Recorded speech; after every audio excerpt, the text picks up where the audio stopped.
Hello students, welcome to this content writing course. Now what is content writing on the whole? As the words themselves carry out the meaning, content and writing, they convey something that is all about what you want to say. This introductory video will first give you a glance and hint into why we do content writing, the different parameters in content writing, and also the different aspects in content writing. So we'll quickly look into them.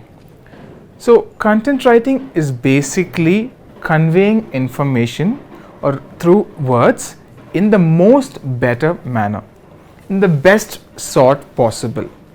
So as you're drafting content for content writing, there are various processes which are involved to make it a lot more better.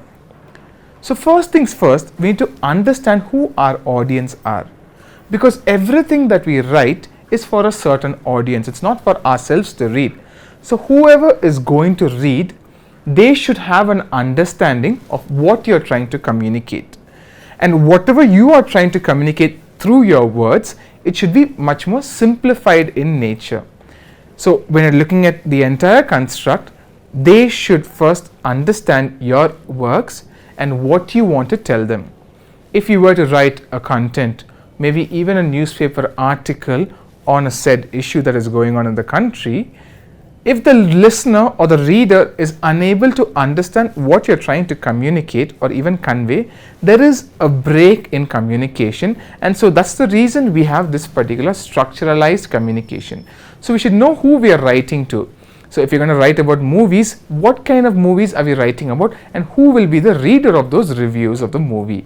So if you're going to write about animation movies, you can definitely write it to a much wider audience. But if you have a fight scene movie, a fight based movie, the audience is much more limited.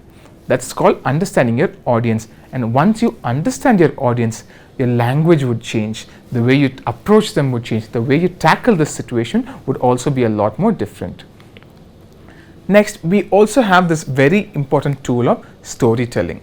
Storytelling is very useful when you're trying to communicate simplistic ideas, because once you start doing or stating through stories, the person, the listener, will have a much better understanding and they'll have a keen interest to know what is going to happen next. So you'll keep them hooked based on your story and they will not stray away from your ideology. So make this habit that whatever you're writing, it should go in a story-based format. And once the readers are able to associate with the story, whatever they're able to understand from there on will be a lot more simpler. Next aspect is called creating a compelling headline. Unless and until a headline is captivating, you won't be reading it. If you look at the newspaper as well, everyone who takes up the newspaper is not going to read the entire news article. They first read the headline, and only if they find the headline interesting, then they actually go ahead and see what is actually in the newspaper article.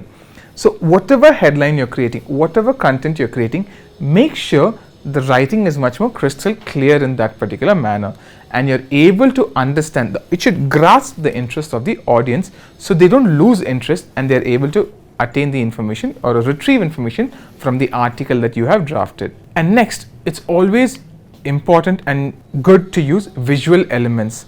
So once you add visual elements like images, abstract figures and so on, it will definitely attract the readers and also make sure that they are stuck onto it.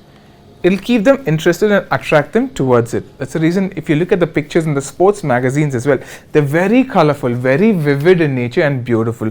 So that will keep your interest garnered towards it. And also we have call to actions. A master of this particular art of calling to action is very much important.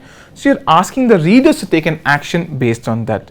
So based on that, they would see, okay, what can we do for this? If there's an issue that is growing based on maybe deforestation, they can probably also be involved in it, and that is called call to action. And the last part would be engagement through interactive content. Now, why do we have this particular part? Unless and until your content is interactive, people would not be associating with it on the long run. So even if you look at blog writing, if you look at email writing as well, they want you to have your own situation. They want you to associate with it. So, and if you're actually answering to the polls, do you believe that this is a good thing or a bad thing, you would feel much more involved with a particular case. and that will give you much more of a immersive experience.